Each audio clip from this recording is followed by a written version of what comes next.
Video like जरूर कर लीजिए और ऐसे वीडियो लगातार फ्री में पाने के लिए चैनल को तुरंत सब्सक्राइब कर लीजिए और बेल आइकन को जरूर टैप कर लीजिए ताकि आगे भी सारे वीडियो आपको मिलते रहे। यूट्यूब में फॉलो करते हैं तो प्लीज ये वाला फ्री टेलीग्राम चैनल जरूर ज्वाइन कर लीजिएगा। सारे नोटिफिकेशन सारे अपडेट यहीं पे आते हैं, ध्यान रखिए। दोस्तों स्वागत है आपका यूपीपीएससी बेस्ड ऑनलाइन कोचिंग के इस यूट्यूब चैनल पर। आज की इस वीडियो में हम लोग आरओ री एग्जाम के लिए पॉलिटी के इस सीरीज में एक और क्लास के साथ हाजिर हैं, जिसमें हम लोग देखेंगे भारत के राष्ट्रपति के बारे में। इससे पहले की वीडियोस अगर आपने नहीं देखी तो आप प्लेलिस्ट में जाकर ज़रूर देखिएगा। यह सीरीज सभी प्रकार के प्रतियोगी परीक्षाओं के लिए समान रूप से उपयोगी है। आप पीसीएस एग्जाम की प्रिपरेशन कर रहे हैं या फिर किसी वनडे एग्जाम की, यहाँ से प्रश्न बनने की प्रबल संभावना है। तो चलिए दोस्तों शुरू करते हैं आज के इस इंटरेस्टिंग सेशन को। देखिए जो अनुच्छेद 60 है, तो अनुच्छेद 60 बताता है भारत के राष्ट्रपति का शपथ, कि राष्ट्रपति का शपथ क्या है। तो सबसे पहला प्रश्न तो यही बनता है कि भारत के राष्ट्रपति को शपथ कौन दिलाता है। तो मुख्य न्यायाधीश, जो मुख्य न्यायाधीश है, भारत के मुख्य न्यायाधीश मतलब सीजेआई, ये राष्ट्रपति को शपथ दिलाते हैं। पहला पॉइंट याद रखिएगा। अब शपथ में दिलाते क्या है, तो ये 3 पॉइंट है। श्रद्धापूर्वक पद का पालन करना, मतलब राष्ट्रपति शपथ लेते हैं कि श्रद्धापूर्वक अपने पद का पालन करेंगे। भारत की जनता की सेवा और कल्याण ये मतलब काम करेंगे। और तीसरा पॉइंट इसमें होता है संविधान का संरक्षण करना, परिरक्षण करना और उसका प्रतिरक्षण करना, ये इनका शपथ होता है। तो ये काफ़ी इंपॉर्टेंट बिंदु है, इसे आप याद रखिएगा। इसके बाद अनुच्छेद 61। देखिए अनुच्छेद 61 यहाँ पर लिखने में थोड़ा सा मिस्टेक हो गया। इसको ये जो आयरलैंड लिखा है इसको मैं पहले यहाँ से कट कर देता हूँ। यहाँ पे अमेरिका रहेगा, संयुक्त राज्य अमेरिका। ये पॉइंट आप ध्यान दीजिएगा। इसको बाद में हम मतलब अपने नोट्स में भी सही कर लिया जाएगा, लिखने में थोड़ा सा मिस्टेक हो गया। देखिए अनुच्छेद 61 में राष्ट्रपति पर महाभियोग की प्रक्रिया के बारे में बताया गया। तो इंपॉर्टेंट पॉइंट ये है कि जो राष्ट्रपति पर महाभियोग है ये लिया कहाँ से गया, तो ये अमेरिका के संविधान से भारत में लिया गया। देखिए अब किसी भी राष्ट्रपति पर महाभियोग चलाया कब जाएगा, जब वो संविधान का अतिक्रमण करेंगे, संविधान का उल्लंघन करेंगे, तब उनके ऊपर महाभियोग चलाया जाएगा। अब यहाँ पर कुछ इंपॉर्टेंट बिंदु है जिससे पेपर में प्रश्न बन सकते हैं। सबसे पहला पॉइंट कि जो महाभियोग प्रस्ताव है ये कहाँ पेश किया जा सकता है, तो संसद में, चाहे तो लोकसभा में चाहे राज्यसभा में, कहीं भी पेश किया जा सकता है, किसी भी एक सदन में पेश किया जा सकता है। इसको पेश करने के लिए जो सदस्य हैं इनके 1/4 सदस्यों का हस्ताक्षर आवश्यक है। मतलब संसद के सभी सदस्य चाहे निर्वाचित हैं या फिर मनोनीत हैं, सबका 1/4 मतलब 1/4 सदस्यों का हस्ताक्षर होगा, तभी ये प्रस्ताव पेश किया जा सकता है। और इस पर जो भी प्रक्रिया होगी इससे पहले मतलब 14 दिन पहले राष्ट्रपति को सूचना देना पड़ेगा। और जिस दिन ये प्रक्रिया चल रही होगी 2/3 सदस्य इस पर मतलब असहमत होने चाहिए। तो ये सब पॉइंट है जो कि डायरेक्ट प्रश्न बनते हैं। राष्ट्रपति की जो के महाभियोग की जो प्रक्रिया ये अर्ध न्यायिक प्रक्रिया है, कई बार पेपर में आ जाता है ऑप्शनल, तो आप याद रखिएगा अर्ध न्यायिक प्रक्रिया माना जाता है। अनुच्छेद 62 में बताया गया कि राष्ट्रपति के कार्यकाल की समाप्ति से पूर्व नए राष्ट्रपति का चुनाव होना चाहिए। देखिए आपने पीछे भी देखा था कि जो भारत में का मतलब राष्ट्रपति एकदम स्पष्ट बताया गया था कि भारत में एक राष्ट्रपति होंगे, मतलब ये पद कभी रिक्त नहीं हो सकता। तो कार्यकाल समाप्त हो इससे पहले ही राष्ट्रपति का चुनाव हो जाएगा, ये प्रावधान किया गया अनुच्छेद 62 में। अनुच्छेद 71 राष्ट्रपति या उपराष्ट्रपति चुनाव से संबंधित कोई भी विवाद होगा इस पर फैसला सुप्रीम कोर्ट करेगा, ये भी बिंदु याद रखने। एक यहाँ पर मतलब केस हुआ था doctor Khare versus election commission of India, 1956 का केस है। देखिए निर्वाचक मंडल जो होगा इसमें रिक्त स्थान पर कोई चुनौती नहीं दिया जा सकता, 71(4) में से शामिल किया गया। अनुच्छेद 72 में प्रावधान किया गया राष्ट्रपति के क्षमादान की शक्ति। जो राष्ट्रपति है राष्ट्रपति को क्षमादान की शक्ति है, मृत्युदंड को माफ कर सकते हैं, सेना न्यायालय जो दंड है इसको भी माफ कर सकते हैं, और दंड की प्रवृत्ति भी चेंज कर सकते हैं, जो दंड का नेचर है उसको बदल सकते हैं। जैसे इमेजिन करिए किसी व्यक्ति को मृत्यु दंड दिया गया, अब वो किसी प्रकार से राष्ट्रपति के पास जाता है, क्षमा याचना करता है, राष्ट्रपति को लगता है कि इसके दंड की प्रकृति चेंज कर देनी चाहिए, तो मृत्यु दंड को किसी अन्य रूप में परिवर्तित कर सकते हैं। हो सकता है इसे आजीवन कारावास में परिवर्तित कर दे, तो ये चीज़ ये दंड के प्रकृति को भी परिवर्तित कर सकते हैं। अब यहाँ पर नोट में एक पॉइंट दिया गया, जैसे संघ में राष्ट्रपति हैं उसी तरीके से राज्य में राज्यपाल ये मृत्यु दंड और सेना न्यायालय दंड को छोड़कर अन्य सभी को माफ कर सकते हैं। अगर मृत्यु दंड है तो ये इसकी शक्ति सिर्फ राष्ट्रपति के पास है, सेना न्यायालय का कोई दंड है तो इस पर राष्ट्रपति ही मतलब निर्णय लेंगे, लेकिन इसके अतिरिक्त और कोई अन्य दंड है तो राज्यपाल इसे माफ कर सकते हैं। आगे बढ़ते हैं। अब यहाँ पर हम लोग बात करेंगे राष्ट्रपति की शक्तियाँ। तो राष्ट्रपति के पास विभिन्न प्रकार की शक्तियाँ, जैसे कार्यपाल की शक्तियाँ आपने देखा था अनुच्छेद 53 एकदम स्पष्ट रूप से बता रहा था कि जो राष्ट्रपति होगा वो कार्यपालिका प्रमुख होगा। राष्ट्रपति को कुछ विधायी शक्तियाँ भी प्राप्त है, सैन्य शक्तियाँ भी प्राप्त है, आपातकालीन शक्तियाँ भी राष्ट्रपति के पास है, वीटो शक्तियाँ। इसके अतिरिक्त अन्य कई प्रकार की राष्ट्रपति के पास शक्तियाँ, जैसे मान लीजिए वैवेकीय शक्तियाँ एक होती हैं, ये भी राष्ट्रपति के पास है। तो इसी तरीके से कई शक्तियाँ, एक एक करके हम लोग सबके बारे में विस्तार से समझेंगे। तो सबसे पहले बात करते हैं कार्यपालिकी शक्तियाँ। देखिए अनुच्छेद 53 एकदम स्पष्ट रूप से बताया गया, आपने पीछे भी पढ़ रखा है। इसमें कहा गया है कि जो संघ की समस्त कार्यपालिकी शक्तियाँ ये राष्ट्रपति में निहित होंगी, मतलब राष्ट्रपति के पास समस्त कार्यपालिका की शक्ति होगी। दूसरा पॉइंट इसमें याद रखिएगा कि राष्ट्रपति इन शक्तियों का प्रयोग या तो स्वयं करेंगे या अपने अधीनस्थों के माध्यम से करेंगे। तो राष्ट्रपति के अधीनस्थ कौन होते हैं? प्रधानमंत्री या फिर मंत्री परिषद, ये इनके अधीनस्थ होते हैं। तो राष्ट्रपति अपनी शक्तियों का प्रयोग इनके माध्यम से करते हैं। अनुच्छेद 77 में प्रावधान किया गया कि राष्ट्रपति के सभी कार्यपालिकी कार्य राष्ट्रपति के नाम से होंगे। माफ कीजिएगा, भारत के सभी कार्यपालिकी कार्य, मतलब जो भी भारत में कार्यपालिका के कार्य होंगे वो सब राष्ट्रपति के नाम से होंगे, अर्थात सभी निर्णय राष्ट्रपति के निर्णय माने जाएंगे। कार्यपालिका के दृष्टि से जो भी निर्णय उसे राष्ट्रपति का निर्णय माना जाएगा। अब राष्ट्रपति के पास नियुक्ति की शक्तियाँ हैं, तो राष्ट्रपति विभिन्न प्रकार की नियुक्तियाँ करते हैं। देखिए यहाँ पे बताया गया प्रधानमंत्री और मंत्रिपरिषद की नियुक्ति।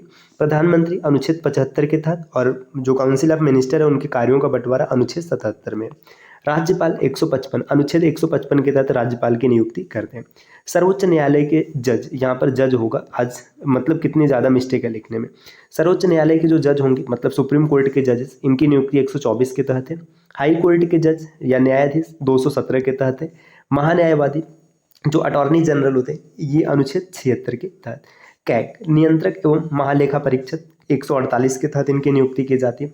यूपीएससी के जो चेयरमैन है या फिर उनके सदस्य हैं इनकी नियुक्ति 315 के तहत होती है। इसी तरीके से दोस्तों चुनाव आयोग, ये सब तथ्य आप रट लीजिएगा, पेपर में डायरेक्ट प्रश्न बनता है। 324 के तहत अल्पसंख्यक आयोग जो माइनॉरिटी कमीशन होता है 350 बी।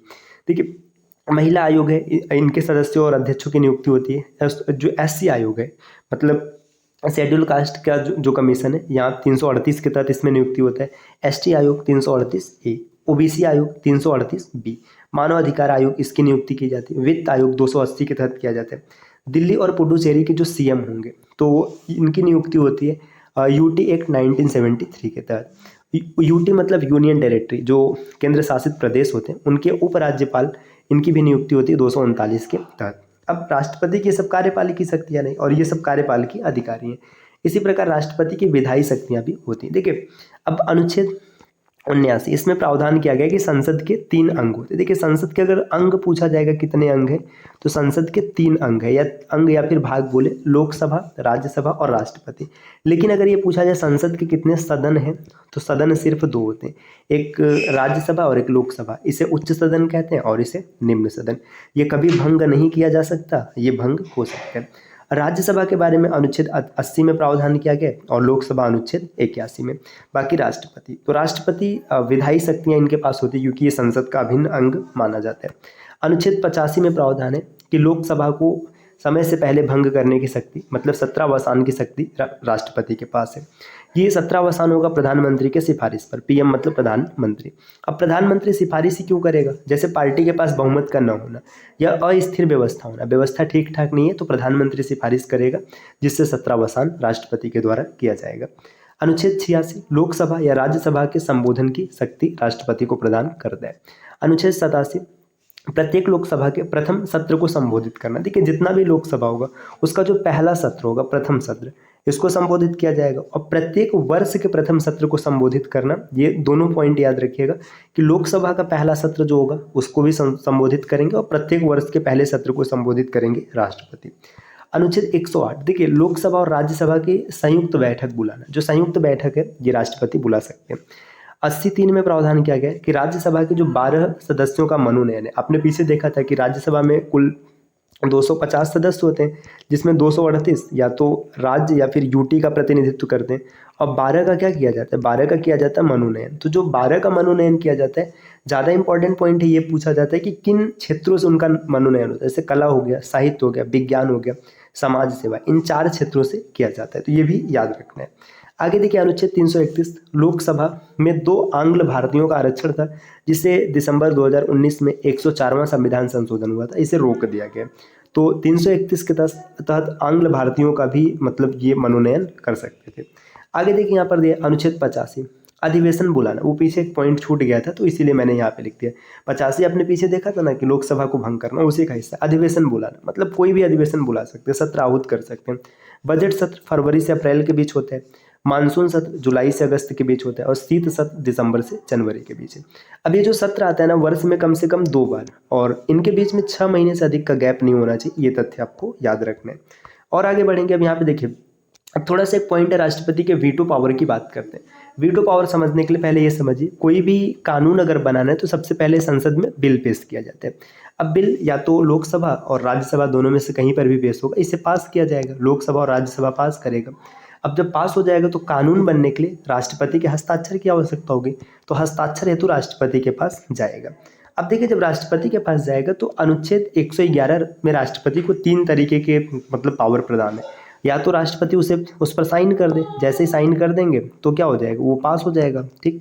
या तो उसे स्वीकृति न दे, रोक दे, है ना, या फिर पुनर्विचार के लिए संसद के पास भेज दे। तो यही चीज़ है राष्ट्रपति की वीटो पावर। देखो, पारित कर दिया तब तो ठीक है, नहीं पारित किया, स्वीकृति नहीं दिया या फिर पुनर्विचार के लिए भेज दिया, तो यही वीटो पावर है। देखिए, ये वीटो पावर, इसका पहला इस्तेमाल किया था 1954 में डॉक्टर राजेंद्र प्रसाद ने। ठीक है, संसद संशोधन। अब देखिए यहाँ पे समझिए, इतना क्लियर हो गया। अब जैसे मान लीजिए संसद के पास इसने भेज दिया, अब संसद चाहे तो संशोधन करके भेजे या संशोधन के बिना भेजे राष्ट्रपति के पास, अब दोबारा आएगा तब राष्ट्रपति को साइन करना ही पड़ेगा, है ना। तो ये हस्ताक्षर करना पड़ेगा। यहाँ पे मूल रूप से आपको वीटो पावर समझना है। देखिए, वीटो पावर ये है कि बिल प्रेसिडेंट के पास आया, है ना, प्रेसिडेंट के पास पहुंचा। अब प्रेसिडेंट के पास 3 कंडीशन है, या तो पास कर दे, या तो फेल कर दे, या तो फिर इसे वापस भेज दे। देखिए, यही दोनों है वीटो पावर। अब यहाँ पे देखिए, अगर एक होता है ना एब्सोल्यूट वीटो, आत्यंतिक वीटो, मतलब स्वीकृति नहीं देना, इसने रोक दिया। दूसरा होता है निलंबनकारी वीटो, सस्पेंसिव वीटो, पुनर्विचार के लिए वापस भेज दिएगा। और एक तीसरा होता है पॉकेट वीटो। इसका मतलब ये होता है कि राष्ट्रपति बिल का कोई जवाब नहीं देगा अब अनिश्चित समय तक, मतलब वो छोड़ देगा, वैसे ही पड़ा रहेगा। तो इसका प्रयोग जो पॉकेट वीटो है, सबसे पहले ज्ञानी जैल सिंह ने किया था, तो ये याद रखिएगा। अब इसके बाद और मतलब कुछ कई प्रकार की शक्तियाँ राष्ट्रपति की, जैसे यहाँ पर नहीं, अगली क्लास में डिस्कस करेंगे, जैसे न्यायिक शक्तियाँ हो गया, वैवेकी शक्तियाँ हो गया, तो इन सब के बारे में अगली क्लास में पढ़ेंगे। और ये भी देखेंगे कि भारत के प्रमुख राष्ट्रपति कौन कौन रहे हैं और उनके बारे में विशेष तथ्य क्या है। तो छोटी सी क्लास आपको कैसी लगी कमेंट करके ज़रूर बताइएगा। अगर इस प्रकार के वीडियोज़ आप लगातार प्राप्त करना चाहते हैं तो आप चैनल को सब्सक्राइब कर सकते हैं। पीसीएस के कंप्लीट प्रिपरेशन के लिए आप टीम के पेड कोर्सेज को ज्वाइन कर सकते हैं, जिसके लिए नीचे स्क्रीन पर दिख रहे किसी भी नंबर पर आप कॉल या व्हाट्सएप कर जानकारी ले सकते हैं।